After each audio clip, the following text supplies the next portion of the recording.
Baik, Assalamualaikum warahmatullahi wabarakatuh. Pada kesempatan kali ini, saya akan menyampaikan terkait dengan tugas bahasa Indonesia.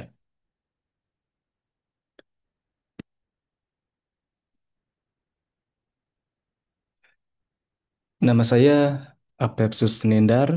Eh, saya dari Prodi PJJ Informatika S1. Selanjutnya, terkait dengan tugas ini,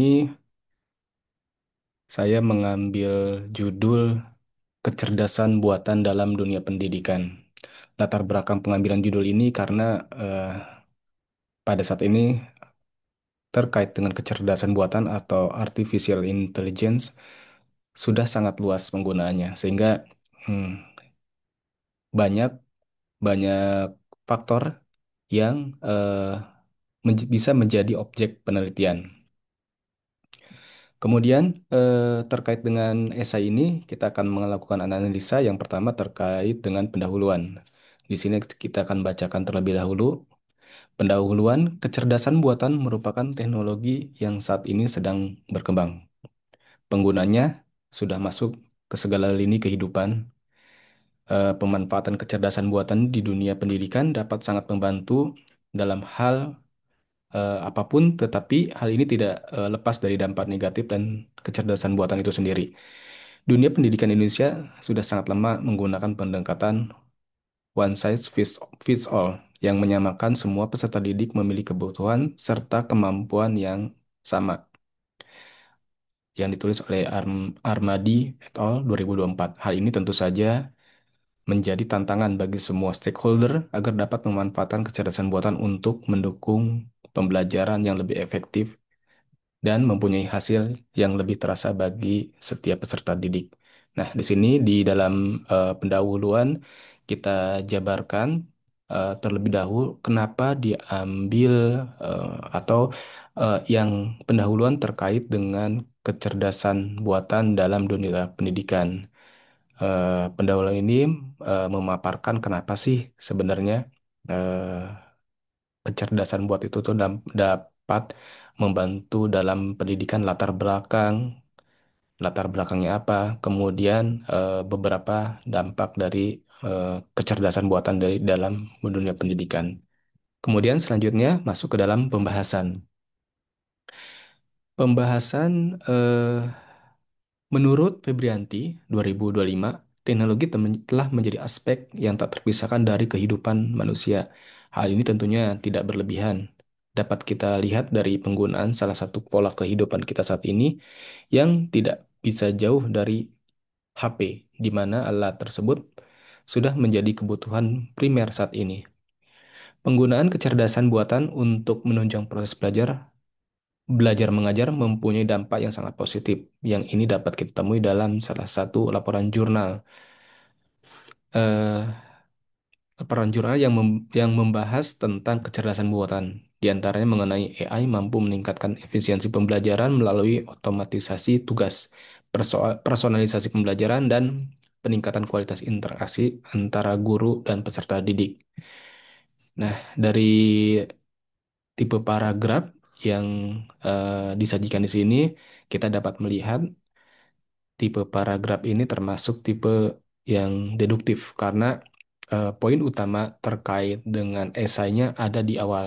Nanti dapat kita lihat yang lainnya eh, lebih lebih kepada kalimat pelengkapnya. Kita lihat di paragraf keduanya. Tetapi kita juga harus menyadari dengan penggunaan kecerdasan buatan di dunia pendidikan dalam rangka peningkatan mutu dan kualitas pendidikan, kemampuan pengajar dan juga peserta didik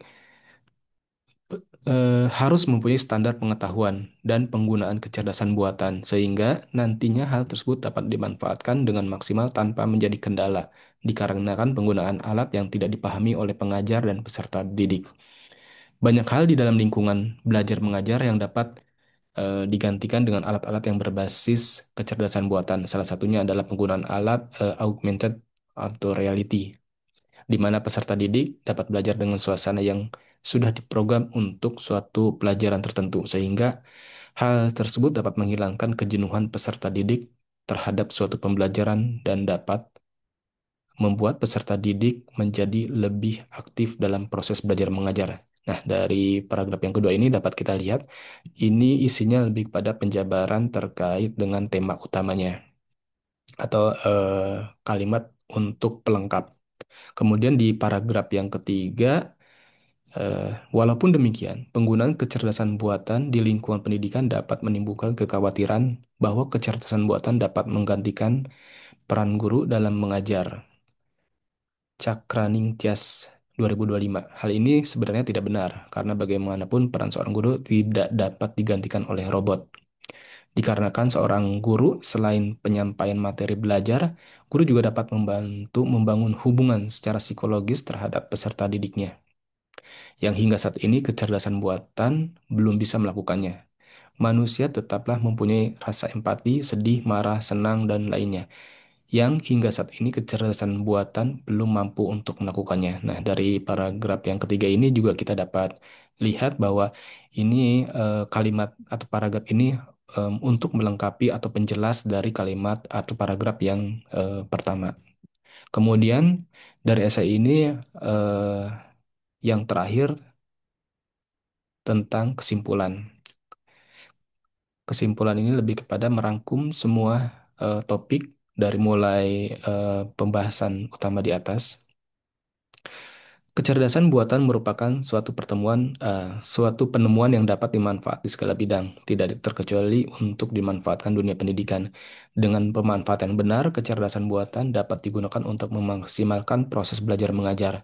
Dengan pemanfaatan kecerdasan buatan untuk dunia pendidikan, tidak serta-merta menghilangkan fungsi seorang guru untuk mengajar.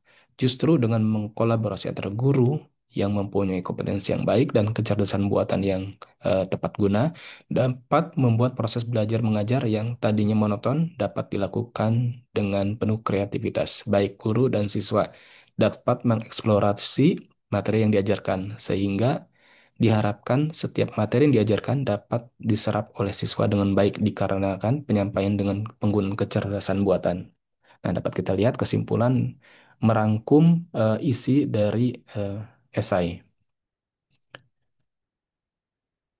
Kemudian dari esai ini sebenarnya nantinya dapat kita kembangkan lebih dalam lagi eh, terkait pemanfaatan teknologi informasi atau lebih khususnya terkait dengan kecerdasan buatan atau artificial intelligence dalam mendukung program pendidikan sehingga pendidikan di Indonesia bisa lebih bermutu. Sekian, terima kasih. Wassalamualaikum warahmatullahi wabarakatuh.